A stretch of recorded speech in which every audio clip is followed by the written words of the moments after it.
Um, I appreciate the question. I think oftentimes, to Craig's point, we ask for parent volunteers, we ask for school-specific parent volunteers, but there is definitely an inequality in an ability to gather a significant group of parent volunteers depending on which school you go to.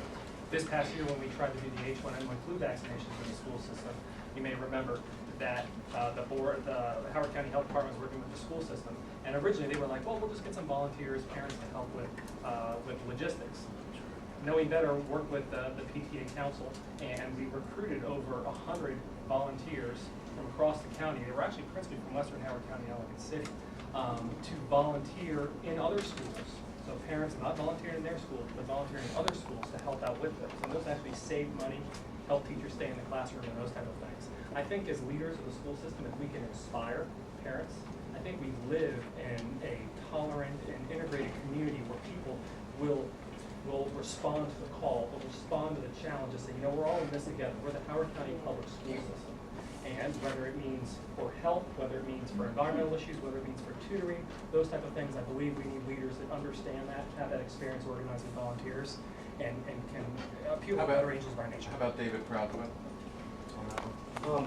I agree with what Brian's saying. I think our volunteer opportunities need to be exciting for the volunteers. They need to be diverse. They need to be non-intimidating to volunteers. We need to offer multiple opportunities that are outside the school day that can still support student achievement in the academic program. Now, many people work school hours and they're unable to come into the schoolhouse, or I would like to see volunteer opportunities that could be done at home and they could be brought into the school.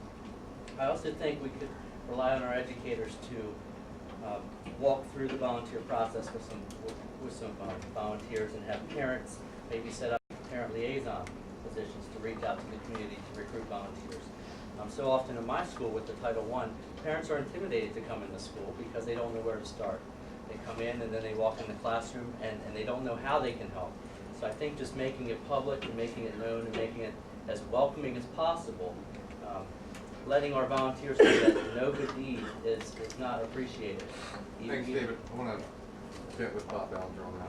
I think everyone wants to chime in on this. The first thing I want to say is that I think one of the challenges and what your responsibility is as parents and making this decision about who you want to represent you in the Board of Education is the first question is, there's a difference in philosophy and how many of us think or how we would do it. Number one, I believe strongly if you're engaged and you feel that you're involved in the process at the board level, at the student level, at the classroom level, you will be motivated and you will want to make sure that every child succeeds. From the very beginning, I feel very strongly that parents are the solution to our challenges. And I would ask you all to be involved. And one of the things that got me was parents. I like to go door knocking. Maybe some of you I hit up in Cradlerock, whatever, but I like to hear what parents say. And there's a feeling that we're not listening to you. And that's one of my strong platforms, and I'll sit and talk to people for hours when I'm walking, just to hear what you want to hear and see what we can do. And I tell you, as a board member, I will be an advocate for you. I want to hear how you believe solutions should be. And I end by saying this, I want to allow teachers to teach in the classroom and have you be a partner with them. Thanks, Well, Bob. just the folks that aren't here. Yes. I mean, we're all involved. It's the ones that aren't here. Let me take a shot at this one.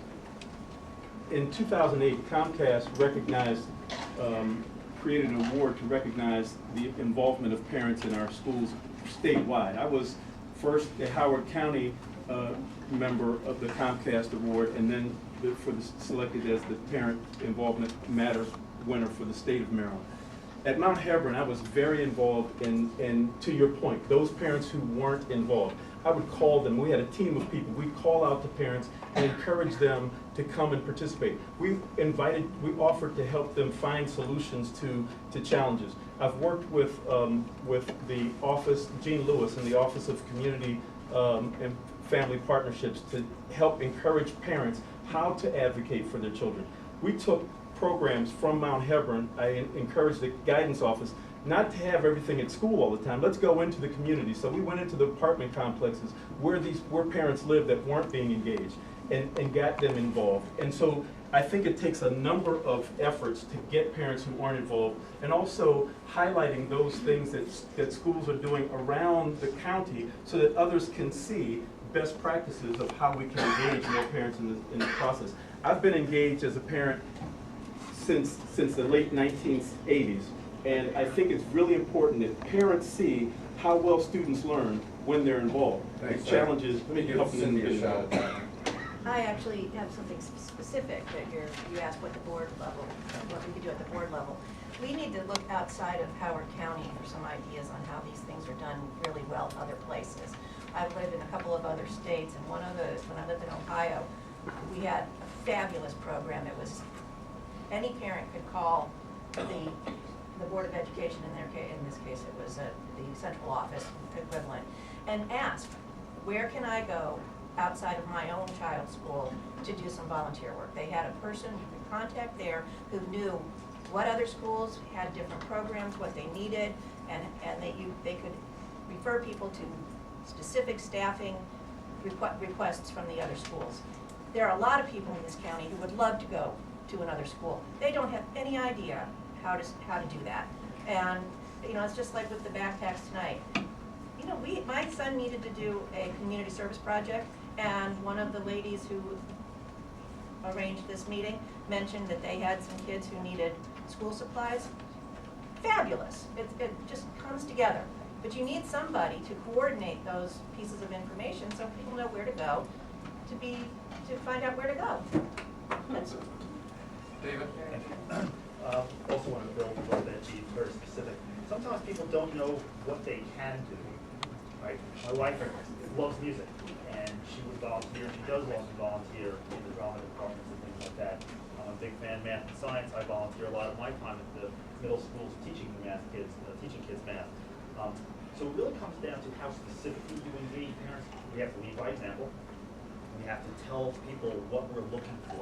We have an event. We need tutors. We need people to put up signs. We need this. And I do think we have a wonderful county, very well educated.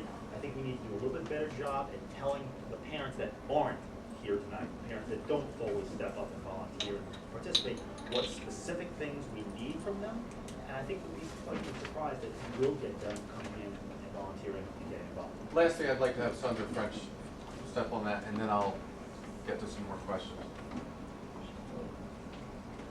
Talbot Springs, at least, I don't know about this year, but I thought they started the DOGS, Dads of Great Students. I coordinated the volunteer And program. it didn't work? Not compared to some of the other schools. Well, the thing is, Dads of Great Students is an excellent program in which the father is invited, or the uncle, or the grandfather is invited to come into the school on a rotational basis and spend time with the students in the lunchroom, in the classroom, etc. And that we love to hear from parents on all levels. But if you really want to make the most academic impact and emotional impact for your child, volunteer where your child can see you. That's the honest truth. They become so thrilled by seeing mommy and daddy or grandparents helping out in their school. And so if you have only one place to spend your time, go to the school. And I don't know how we can get that message out there that your time is precious, and maybe sending out to the parents, here's how you can help me, here's how you can help your child.